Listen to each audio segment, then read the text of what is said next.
Hi everyone. तो आज हम लोग बात करेंगे उदाहरण नंबर 6। इससे पहले हम लोग 5 देखे, 4 देखे। 5 में तो एक इक्वेशन बनाना था जिसमें बताना था कि आफ्ताब साहब का एज कितना है और अभी यानी प्रेजेंट में, और उसके पुत्री का एज कितना था, जो कि हम लोग निकाल के देख चुके हैं। इससे भी पहले हम लोग पढ़े हैं कि वो जो रिलेशन है, जो स्टेटमेंट के हिसाब से जो क्वेश्चन वगैरह पूछता है, जैसे A1/A2 equal to B1/B2 equal to C1/C2, उसका जो सॉल्यूशन होगा ये अनंत होगा, उसका ग्राफ बनेगा, वो समपाती ग्राफ बनेगा। अगला A1/A2 not equal to B1/B2 not equal to C1/C2, उसका ग्राफ जो बनेगा वो प्रतिच्छेदी बनेगा एक दूसरे, उसका हल जो होगा अद्वितीय हल होगा, यानी यूनिक सॉल्यूशन होगा। इसको मतलब एक वर्ड से रिप्रेजेंट करता है, जैसे हम लोग संगत बोलते हैं या कंसिस्टेंट, ये दोनों जो है ये संगत में आता है। जिसका हल ग्राफ में बोले तो जिसका ग्राफ यानी समपाती बनता है और जिसका ग्राफ मतलब अद्वितीय बनता है, ये आता है। फिर उसका सॉल्यूशन अद्वितीय और अनंत, ये दोनों संगत में आता है, ठीक है। और A1/A2 equal to B1/B2 not equal to C1/C2, इसका ग्राफ समांतर बनेगा, इसका हल होगा, कोई हल नहीं होगा। तो ये याद रखना है क्योंकि ये बहुत ही इम्पोर्टेंट है। एग्ज़ाम में पूछ लेता है, क्वेश्चन देगा, बस पूछेगा कि ये कौन सा सॉल्यूशन है। तो आपको बता ही चुके हैं कैसे, यानी 2 समीकरण देगा, उसमें हम लोग को देखना है A1/A2 A कौन है, B कौन है, आपको बता चुका हूँ, ये कांस्टेंट होता है, ठीक है। अब हम लोग आते हैं फाइनली उदाहरण नंबर 6 में। ये एक स्टेटमेंट टाइप का है, इसको समझ करके हम लोग को एक इक्वेशन बनाना है मैथमेटिक्स, उसके बाद हम लोग को सॉल्यूशन करना है। तो क्या बोलता है, एक दुकान में 2 पेंसिल सबसे पहले और 3 रबर। ये पेंसिल और रबर के बारे में बोलता है, इंग्लिश में नहीं लिखे, टाइम नहीं मिला, ठीक है। तो 2 पेंसिल को लिखिए सॉल्यूशन लेट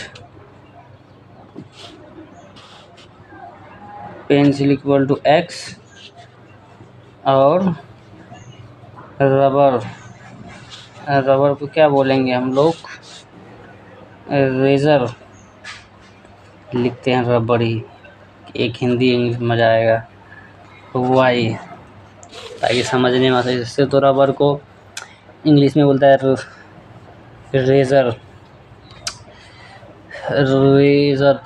तो क्या बोलता है, 2 पेंसिल और 3 रबर का मूल्य इतना रुपया है। अब हम लोग इसको निकालेंगे कि कैसे। तो पहला क्या है, अकॉर्डिंग टू क्वेश्चन, एक रबर कितना है, यानी एक रबर का संख्या x है, सॉरी एक पेंसिल का संख्या x है, एक रबर का संख्या y है। यहाँ कितना है, 2 पेंसिल है कि नहीं, इसको 2 ला के x में सटा दीजिए, यानी यहाँ पेंसिल है तो यहाँ भी पेंसिल को माने है ना, 2 को सटा दीजिए। फिर क्या पता, दोनों का मूल्य यानी जोड़ करके ही ना 9 रुपया होगा, नहीं। तो अब ये 3 रबर को ये y के साथ प्लस डाल के सटा दीजिए, यही कह रहा है, दोनों का मूल्य कितना है, 9 रुपया। ये हो गया इक्वेशन 1। सटा देने का मतलब मल्टीप्लाई कर दीजिए। जैसे एक रबर बोल रहा है, हमारे पास कितना रबर यहाँ बोल रहा है, 2, हम लोग 1 मानते हैं जनरली, तो 2 बोल रहा है तो 2 इधर भी मल्टीप्लाई होगा, 2 इधर भी होगा, यानी 2 पेंसिल हो गया। यानी रबर के बारे में बोले तो 1 माने या 3 है, 3 मल्टीप्लाई हो जाएगा 3, तो दोनों को जोड़ करके कितना होगा, 9। फिर अगला स्टेटमेंट क्या कह रहा है, और 4 पेंसिल और 6 रबरों का मूल्य 18 रुपया। तो प्रत्येक पेंसिल यानी हर एक पेंसिल का जो मानते हैं, ये x और y का वैल्यू पूछ रहा है। तो कितना पेंसिल है, 4, कितना माने 1, तो फिर क्या करेंगे, तथा भी लिख सकते हैं, 4x plus 6y equal to कितना है, 18। ये आपका हो गया इक्वेशन रेडी। यानी क्या बोला आपका, 4 पेंसिल और 6 रबर का मूल्य इतना है, तो 4 को सटा दिए x में और 6 को सटा दिए y में, यानी 4 को मल्टीप्लाई कर दिए x में और 6 को मल्टीप्लाई कर दिए y में, क्योंकि y के यानी रबर के बारे में बोल रहा था, 6 रबर का है ना। 4 पेंसिल और 6 रबर का मूल्य मेरे पास मतलब बोल रहा है 18 रुपया है। तो इसको सॉल्यूशन कर सकते हैं। तो समीकरण 1 तथा 2 से, ठीक है, तो समीकरण 1 तथा 2 से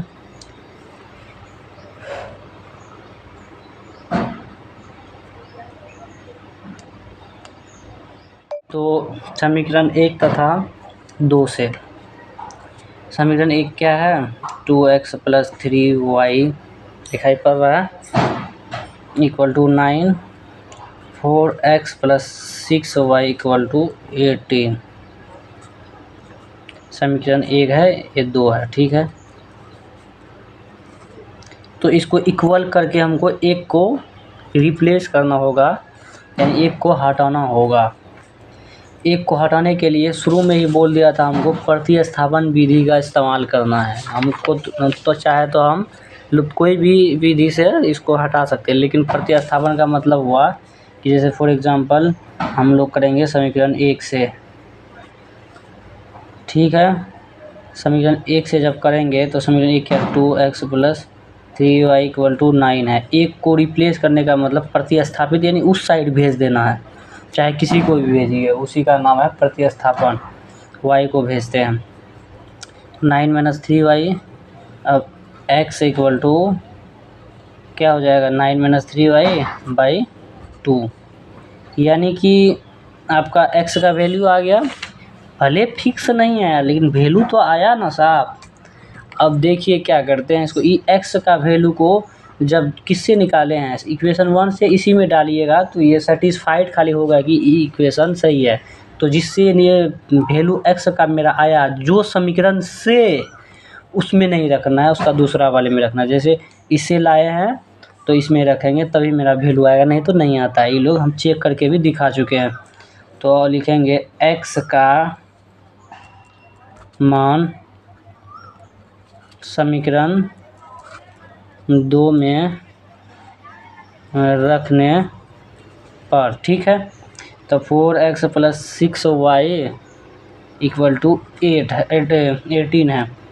तो x के बदले हम लोग एक ये लेंगे, बराबर है कि 9 - 3y/2। कोई सवाल करेगा इतना बड़ा ब्रैकेट हम लिए क्यों, सवाल बनता है। अब देखो डायरेक्ट लिखेंगे x 4 × 9 - 3y/2। ये सिर्फ 9 के लिए होगा, ये बड़ा ब्रैकेट दिए तो ये सबके लिए वैलिड हो गया, समझ गए। अब देखिए क्या करते हैं कारनामा हम लोग। अब क्या करेंगे, हम लोग कोशिश करेंगे इक्वेशन जितना छोटा हो इतना आसानी से सॉल्व कर सकते हैं। 2 एकम 2, 2 दूना 4, कट हो सकता है ना, क्योंकि ये डिवाइड में है। तो बचा क्या, 2 × 9 = 18, 2 × 3 = 6y + 6y इक्वल टू 18, ठीक है। तो क्या करेंगे, 18 देखिए क्या हो गया, 9 दूना 18, ये तो 0 हो गया यार। 2 दूना 4, 9 दूना 18,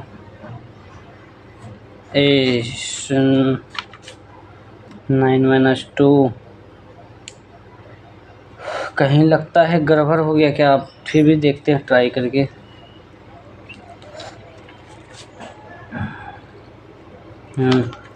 तो -3y + 6y इक्वल टू इतना है। तो 6y में -3y जाएगा, कितना y हो जाएगा, 0, यानी 3y equal to 0, y equal to 0/3 यानी 0, यानी y का मान 0 तो कभी आ ही नहीं सकता है, इसका कोई ना कोई मिस्टेक। तो इसका मान 0 आ गया। अब देखिए x का मान भी लमसम यही होगा। तो x का मान आपका होगा 9 - 3y/2 इक्वल टू, अब देखिए जब y का मान 0 रखेंगे ना, क्या आ जाएगा 3/2 इंटू 0/2, यानी ये माहौल को क्या करेगा, यानी x इक्वल टू ये पोर्शन को कर देगा 0। यानी इसको एक रूल से हम कर सकते हैं, इसको अलग अलग करते हैं, 9/2 माइनस 3 गुना 0/2, ऐसा हम लोग कर सकते हैं। जब ये करेंगे ये पोर्शन को 0 कर देगा, यानी 4 के आसपास आ जाएगा, है कि नहीं। ये जब ऐसा 0 कर देगा, ये दरअसल इसका मान आ जाएगा पॉइंट में 4 पॉइंट समथिंग, ऐसा x का मान आ जाएगा। लेकिन हम लोग एक बात यहाँ से जब ये इक्वेशन चेक करना सीख रहे थे तो क्या था, यहाँ था आपका 2 अगर कॉमन ले ले तो क्या हो जाएगा 2x + 3y इक्वल टू 18, 2 9 18, यानी 2x + 3y इक्वल टू 9। तो ये इक्वेशन और ये इक्वेशन देखिए सेम मिल रहा है, यानी पहला और दूसरा इक्वेशन सेम मिलने का कारण ये है कि हम लोग इसका एक फिक्स सॉल्यूशन नहीं निकाल सकते। जैसे यहाँ 4 पॉइंट समथिंग आया, यहाँ y का मान 0 हो गया, इसका कोई भी यानी अनंत सॉल्यूशन हो सकता है, क्योंकि हम क्या बताए थे, जब सेम सेम मिलेगा तो ये क्या होगा, ये कौन सा रूल को फॉलो करेगा, इसका सॉल्यूशन अनंत होगा और इसका ग्राफ क्या बनेगा, यानी एक लाइन पे ही ग्राफ बनेगा। यानी एक ही लाइन पे जब ऊपर चढ़ के ग्राफ बनेगा तो इसका कोई फिक्स सॉल्यूशन निकाल सकते हैं, नहीं निकाल सकते। इसीलिए एनसीईआरटी कहा है कि इसका कोई फिक्स सॉल्यूशन नहीं होगा। हम लोग लिख सकते हैं कि ये हम लोग कोई परफेक्ट x और y का वैल्यू नहीं निकाल सकते। एनसीईआरटी का था इसलिए बता दिए। तो thank you for watching this video.